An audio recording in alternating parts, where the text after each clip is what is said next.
شہر کے آخری کونے پر جہاں اندھیری گلیاں اور ٹوٹی پھوٹی عمارتیں کسی پرانے راز کی گواہی دیتی تھی، وہاں ایک سنسان مکان میں ایک بوڑھا آدمی رہتا تھا۔ لوگ اسے ایک ٹانگ والا آدمی کہتے تھے۔ کوئی اس کا اصل نام نہیں جانتا تھا اور نہ ہی یہ جانتا تھا کہ وہ وہاں کیسے آیا۔ بچے اس کے سائے سے ڈرتے تھے اور بڑے اسے نظر انداز کر کے تیزی سے گزر جاتے۔ کہتے تھے کہ رات کے وقت جب ہوا دیواروں سے سرگوشیاں کرتی اور کتوں کے بھونکنے کی آوازیں دور سے آتی، تب وہ ایک ٹانگ والا آدمی اپنی چھڑی ٹک ٹک کرتا ہوا گلیوں میں گھومتا تھا۔ جو بھی اسے دیکھتا یا تو بے ہوش ہو جاتا یا ہمیشہ کے لیے غائب ہو جاتا۔ ایک دن شہر کے نوجوانوں میں سے ایک فرحان نامی بہت بہادر لڑکا، اس نے قسم کھائی کہ وہ اس ایک ٹانگ والے آدمی کا راز جان کر رہے گا۔ دوستوں نے اسے بہت منع کیا، لیکن اس کی ضد کے آگے کوئی نہ ٹک سکا۔ ایک ٹھنڈی دھند بھری رات کو وہ تنہا نکلا، جیب میں ایک ٹارچ اور دل میں خوف سے لبریز حوصلہ لیے۔ گلیاں ویران تھیں، صرف ہوا کی سائیں سائیں سنائی دیتی تھی۔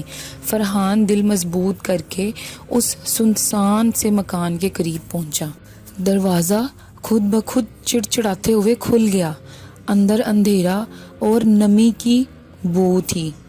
اچانک اسے دور سے چھڑی کی ٹک ٹک سنائی دینے لگی۔ اس کی سانسیں تیز ہو گئیں۔ کون ہے؟ کون ہے؟ فرحان نے لرزتی آواز میں پکارا۔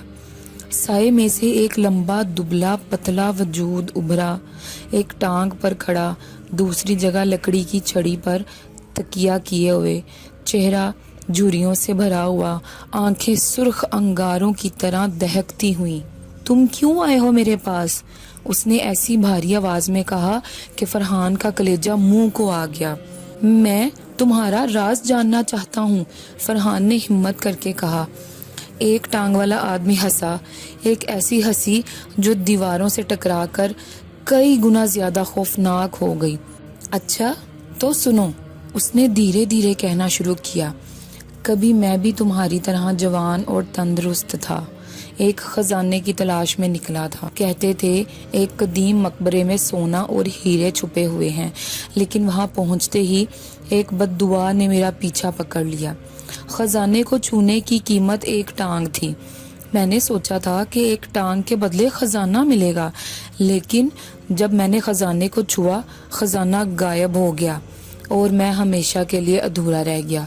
اب میری روح بھی قید ہے جب تک کوئی اور میری جگہ نہ لے گا۔ فرحان کے پسینے چھوٹ گئے۔ مگر میں تو خزانہ لینے نہیں آیا، اس نے بہت کپ کپاتی ہوئی آواز میں کہا۔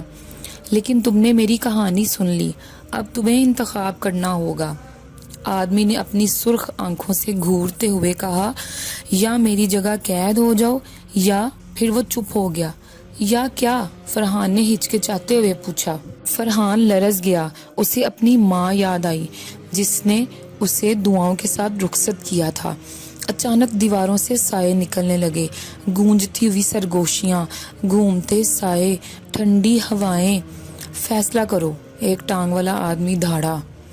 فرحان نے آنکھیں بند کی اور دل میں اللہ کا نام لیا۔ اچانک ایک زوردار چیخ فضا میں گونجی اور سب کچھ اندھیرے میں ڈوب گیا۔ جب فرحان نے آنکھیں کھولی تو وہ اپنے گھر کے صحن میں تھا، مگر اس کی دائیں ٹانگ غائب تھی۔ اس کے گھر والے اسے اٹھا کر اندر لے گئے، مگر وہ کچھ نہ بول پایا۔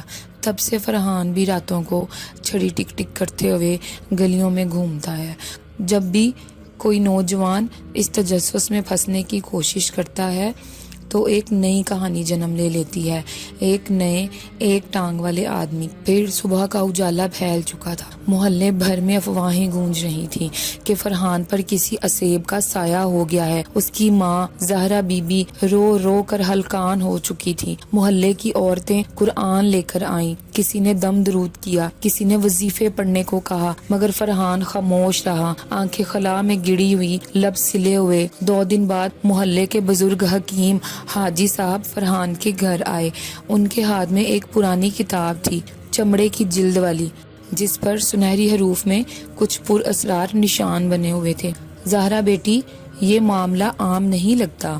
حاجی صاحب نے بہت بھاری آواز میں کہا، یہ پرانا سایہ ہے، شاید بہت پرانی کسی بد دعا کا اثر۔ فرحان کے والد جو برسوں پہلے لاپتہ ہو گئے تھے، ان کا ذکر کسی نے نہ چھیڑا، لیکن زہرا بی بی کے دل میں ایک وسوسہ جاگا، کہیں یہ سب اس رات کے واقعے سے تو نہیں جڑا۔ حاجی صاحب نے فرحان کے قریب جا کر کہا، بیٹا اگر تم بول سکتے ہو تو بتاؤ، کیا تم نے کسی ایسی جگہ قدم رکھا تھا جہاں قدم رکھنا منع ہو؟ فرحان کی آنکھوں میں ایک سایہ لہرایا، اس نے ہولے سے سر ہلایا۔ کیا تم نے کوئی وعدہ کیا تھا؟ فرحان کے لب کانپے، پھر ٹوٹے پھوٹے الفاظ میں نکلا، میں نے کہا تھا میں اس کا راز جاننا چاہتا ہوں۔ حاجی صاحب نے گمبھیر انداز میں کہا، یہ راز تمہیں مفت میں نہیں ملا، تمہاری ٹانگ اس کی قیمت تھی، لیکن مسئلہ یہ ہے کہ سودا ابھی مکمل نہیں ہوا، وہ سایہ ابھی ختم نہیں ہوا اور شاید وہ پوری طرح قید کرے گا جب تم اس کے حکم پر کسی اور کو اس کے مقام تک لے آؤ گے۔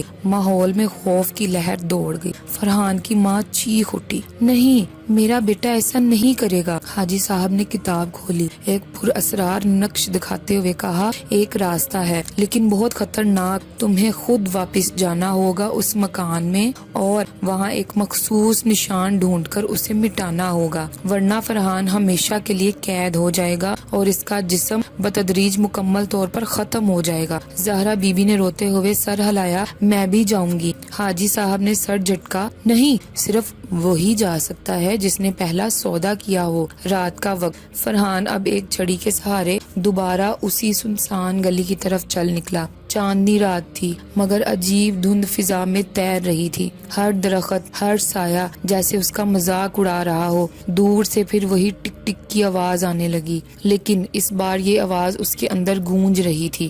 جب وہ مکان کے قریب پہنچا تو دروازہ خود بخود چڑچڑاتے ہوئے کھلا۔ اندر ہر چیز جوں کی توں تھی، مگر دیواروں پر نئے خون کے دھبے تھے اور فرش پر پرانی ہڈیوں کے ڈھیر لگے تھے۔ تو لوٹ آیا؟ ایک ٹانگ والا آدمی سائے سے نکل کر سامنے آ گیا۔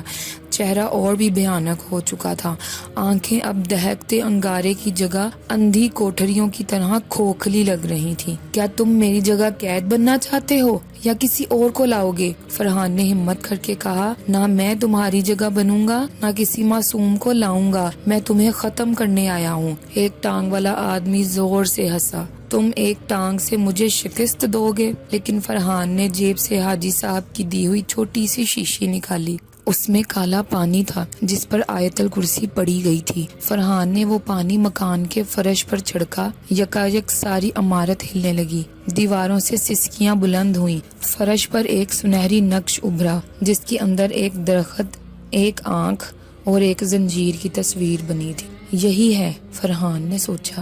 وہ لنگڑاتا ہوا اس نقش کے قریب گیا اور چھری سے اسے کھرچنے لگا۔ ایک ٹانگ والا آدمی چیخنے لگا، زمین پر گرتے ہوئے مچلنے لگا، نہیں نہیں، ایسا مت کرو، میں بھی کبھی انسان تھا۔ اس کی آواز میں اب وہ زندگی نہیں رہی تھی، اس کی آواز میں اب وہ درندگی نہیں رہی تھی، بس ایک شکستہ حال انسان کی بے بسی تھی۔ لیکن فرحان نے اپنا ہاتھ نہیں روکا۔ جیسے ہی نقش کو مٹایا، اچانک ایک زوردار دھماکہ ہوا، مکان زمین بوس ہو گیا۔ فرحان کو لگا جیسے وہ کسی اندھیرے غار میں گر رہا ہو۔ اگلی ہی صبح محلے والے حیران تھے کہ گرا ہوا مکان اب صرف ایک کھنڈر تھا۔ فرحان کو ایک درخت کے نیچے بے ہوش پایا گیا، مگر جب وہ اٹھا اس کی ٹانگ واپس آ چکی تھی۔ چہرے پر ایک عجیب سی خاموشی، شجاعت تھی، جیسے اس نے موت کو شکست دے دی ہو۔ وہ دن ہے اور آج کا دن محلے میں کوئی اس سنسان مکان کا رخ نہیں کرتا، مگر رات کے وقت جب ہوا زور سے چلتی ہے تو دور کہیں سے چھڑی کی ہلکی ہلکی ٹک ٹک سنائی دیتی ہے، یاد دلاتی ہے کہ کچھ راز کبھی مکمل دفن نہیں ہوتے۔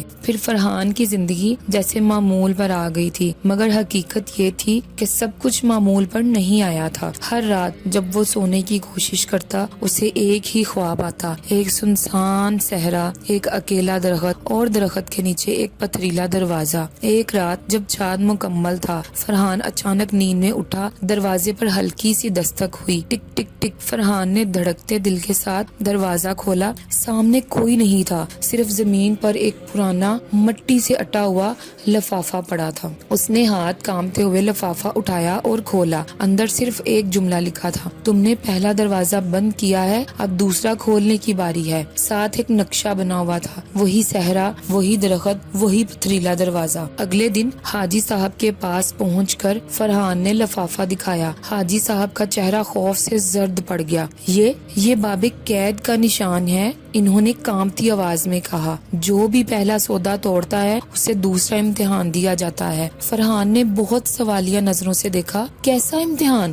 اس بار تمہیں صرف اپنی جان نہیں دینی، اس بار تمہیں اپنے ضمیر کا سودا کرنا ہوگا۔ حاجی صاحب نے کہا، وہ دروازہ ایسے سوال پوچھے گا جن کا صحیح جواب دینا مشکل ہوگا۔ اگر تم جھوٹ بولو گے تو ہمیشہ کے لیے اس صحرا میں گم ہو جاؤ گے، اور اگر سچ بولو گے تو شاید تمہیں رہائی مل جائے، یا شاید کچھ اور جو تم سوچ بھی نہیں سکتے۔ فرحان نے فیصلہ کر لیا، جو بھی ہو میں سچ کا راستہ چنوں گا۔ سفر کی شروعات ہوتی ہے۔ چند دنوں کی تیاری کے بعد فرحان ایک چھوٹے کاروان کے ساتھ صحرا کی طرف روانہ ہوا۔ چمکتی ہوئی ریت، جلتا ہوا سورج ہر دن اس کے حوصلے کو آزماتا رہا۔ بالآخر 6 دن بعد کاروان ایک سنسان علاقے میں پہنچا۔ دور سے وہی اکیلا درخت دکھائی دیا۔ کاروان کے لوگ مزید آگے جانے سے انکار کر گئے۔ یہ علاقہ منحوس ہے، قافلے کے سردار نے کہا، ہم یہاں سے آگے نہیں جائیں گے۔ فرحان نے اپنا تھیلا اٹھایا اور تنہا درخت کی طرف بڑھ گیا۔ جیسے جیسے وہ قریب پہنچا، فضا میں عجیب سی بھاری پن پھیلنے لگی۔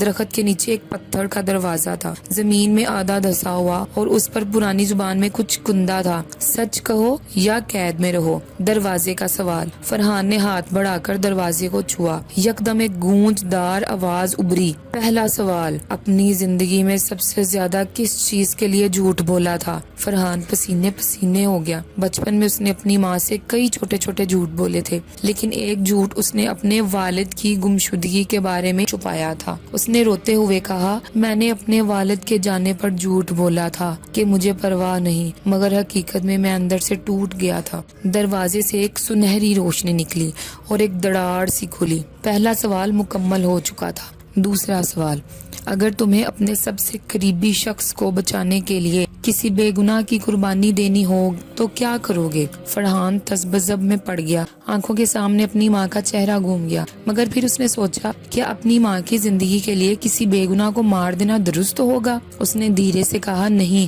میں قربانی نہیں دوں گا۔ اگر میری ماں کی زندگی میرے گناہ پر منحصر ہو تو میں اسے اللہ پر چھوڑوں گا۔ دروازے نے پھر سنہری روشنی سے چمک کر دوسری دراڑ کھولی۔ فرحان تھوڑا اور آگے بڑھا۔ دروازے کے پار جب تیسری دراڑ کھلی، دروازہ مکمل طور پر کھل گیا۔ اندر ایک سرنگ تھی، اندھیری اور گہری۔ فرحان نے ٹارچ جلائی اور اندر قدم رکھا۔ چند قدم آگے چلتے ہی اسے ایک پتلی کمزور آواز سنائی دی، مدد کرو، مدد کرو، کوئی ہے؟ آواز کسی قید انسان کی لگ رہی تھی۔ فرحان تیزی سے آگے بڑھا۔ ایک کمرے میں زنجیروں میں جکڑا ہوا ایک بوڑھا شخص تھا۔ چہرہ گرد سے اٹا ہوا تھا، مگر آنکھوں میں عجیب سی شناسائی تھی۔ ابو؟ فرحان کے لب کانپ اٹھے۔ وہ اس کا کھویا ہوا باپ تھا۔ کڑا امتحان۔ فرحان دوڑا اور زنجیروں کو توڑنے کی کوشش کی، تب اچانک فضا میں وہی خوفناک ایک ٹانگ والے آدمی کی ہنسی گونجی۔ ہر رہائی کی قیمت ہوتی ہے، آواز گونجی، یا تو تم اپنی آزادی دو یا اپنے باپ کو چھوڑ دو۔ فرحان بے بس کھڑا تھا، کیا وہ اپنی نئی ملی آزادی قربان کر دے یا باپ کو ہمیشہ کے لیے قید چھوڑ دے؟ فرحان پتھر کا ہو چکا تھا۔ سامنے اپنے باپ کو قید میں دیکھ کر اس کے دل پر ایک ایک پل بوجھ بن کر گر رہا تھا۔ باپ جسے وہ برسوں سے مردہ جانتا رہا تھا، آج زندہ مگر قید تھا، اور اب اس کے سامنے ایک انتخاب تھا، یا اپنی آزادی دے کر باپ کو بچائے یا باپ کو قید میں چھوڑ کر خود بچ کر نکل جائے۔ فیصلہ کرو۔ فضا میں وہی خوفناک ایک ٹانگ والے کا سایہ گونج رہا تھا۔ فرحان نے آہستہ سے اپنے باپ کا ہاتھ تھاما۔ بوڑھے ہاتھ کمزور اور سرد لرز رہے تھے۔ بیٹا، بوڑھے نے کپکپاتی آواز میں کہا، میری فکر نہ کرو، تم اپنی زندگی بچاؤ، تمہیں جینا ہے۔ مگر فرحان نے اپنی آنکھیں بند کر کے دل کی گہرائی سے سوچا، کیا زندگی کسی پیارے کو قید میں چھوڑ کر مکمل ہو سکتی ہے؟ اس نے ہولے سے کہا، ابو میں آپ کو لے کر جاؤں گا یا خود بھی یہی رہوں گا۔ اسی لمحے فرحان نے اپنی جیب سے وہ چھوٹا سا تعویذ نکالا جو حاجی صاحب نے اسے دیا تھا، جو کہ آخری ہنگامی وقت کے لیے تھا۔ تعویذ کو اپنے ہاتھ میں پکڑ کر زور سے دعا کی، یا اللہ مجھے سچ کے بدلے رہائی عطا فرما۔ اچانک پوری سرنگ میں ایک تیز روشنی پھیل گئی، در و دیوار لرزنے لگے، زنجیریں خود بخود کھلنے لگی۔ فرحان کا باپ حیرانی سے اسے دیکھ رہا تھا۔ وہ آہستہ آہستہ اٹھا اور باپ بیٹے نے ایک دوسرے کو گلے لگا لیا، لیکن تبھی ایک زلزلہ سا آیا۔ سرنگ کا راز، دیواروں سے کالی دھند نکلنے لگی، ہر طرف ایک سرگوشی سنائی دینے لگی، نہیں تم نے قاعدہ توڑا، اب نیا دروازہ کھلے گا، نیا کھیل شروع ہوگا۔ فرحان نے باپ کا ہاتھ پکڑا اور بھاگنے کی کوشش کی، لیکن اچانک ان دونوں کے نیچے زمین ٹوٹ گئی اور وہ ایک اندھیرے غار میں جا گرے۔ جب ہوش آیا تو وہ ایک عجیب و غریب جگہ پر تھے، ہر طرف بے چینی، روشنی اور سائے ناچ رہے تھے۔ دیواروں پر پرانے وقتوں کے خوفناک مناظر بنے ہوئے تھے، جنگیں، قید خانے، اذیتیں۔ ایک بڑی تختی پر لکھا تھا، خوش آمدید قید خانہ ارواح میں، یعنی کہ روحوں کا قید خانہ۔ فرحان کا دل بیٹھنے لگا، یہ جگہ انسانوں کے نہیں، بھٹکی ہوئی روحوں کے قید خانے جیسی تھی۔ ہم کہاں آ گئے بیٹا؟ باپ نے ڈرتے ہوئے پوچھا۔ ہمیں یہاں سے بھی نکلنا ہوگا۔ فرحان نے خود کو مضبوط کیا۔ نیا دشمن آگے بڑھتے ہی ان کے سامنے ایک دروازہ کھلا اور وہاں کھڑا تھا وہی ایک ٹانگ والا آدمی، مگر اب وہ بدلا ہوا تھا۔ اس کا جسم نصف انسان اور نصف سایہ بن چکا تھا، چہرہ بگڑ چکا تھا اور آواز میں گرج تھی، تم نے قاعدے توڑ کر میری قید کو توڑا، اب تم میری جگہ لینے آ گئے ہو۔ تمہارے پاس دو راستے ہیں، یا میرے وارث بنو یا ہمیشہ کے لیے بھٹکتے رہو۔ فرحان نے دانت پیس کر کہا، میں تمہاری طرح قیدی نہیں بنوں گا، میں آزادی کے ساتھ لڑوں گا، تو پھر موت کے لیے تیار ہو جاؤ۔ سایہ آگے بڑھا، جنگ کی شروعات ہوئی، پوری غار لرز اٹھی۔ سایہ آگے بڑھا اور فرحان کے گرد اندھیری زنجیریں لپیٹنے لگا۔ فرحان نے تعویذ کو اپنی چھڑی پر باندھ کر ایک روشن حالہ بنایا۔ دونوں میں گھمسان کی جنگ شروع ہو گئی، روشنی بمقابلہ اندھیرا، سچائی بمقابلہ فریب۔ باپ دعا پڑھتا رہا اور فرحان لڑتا رہا، ہر وار کے ساتھ سایہ کمزور ہوتا جا رہا تھا۔ آخر کار فرحان نے چھڑی سے آخری ضرب لگائی اور سایہ ایک چیخ کے ساتھ بکھر گیا۔ اندھیرے کے ساتھ ساتھ ساری قید میں قید روحیں آزاد ہو کر آسمان کی طرف پرواز کرنے لگی۔ قید خانہ ارواح ختم ہو رہا تھا۔ فرحان اور اس کا باپ ایک سنہری دروازے سے گزر کر واپس زمین پر آ گئے۔ چمکتی ہوئی دھوپ، ہنستی ہوئی ہوا اور زندگی کا وعدہ ان کے سامنے تھا۔ محلے واپس پہنچنے پر سب نے فرحان کو ایک ہیرو کی طرح خوش آمدید کیا۔ اس کے اندر اب ایک نئی روشنی تھی، سچائی، قربانی اور حوصلے کی روشنی۔ اور ایک بات پکی ہو گئی، کبھی کبھی سچائی کے راستے پر چلنا آسان ہوتا ہے، مگر وہی واحد راستہ ہے جو آزادی دیتا ہے۔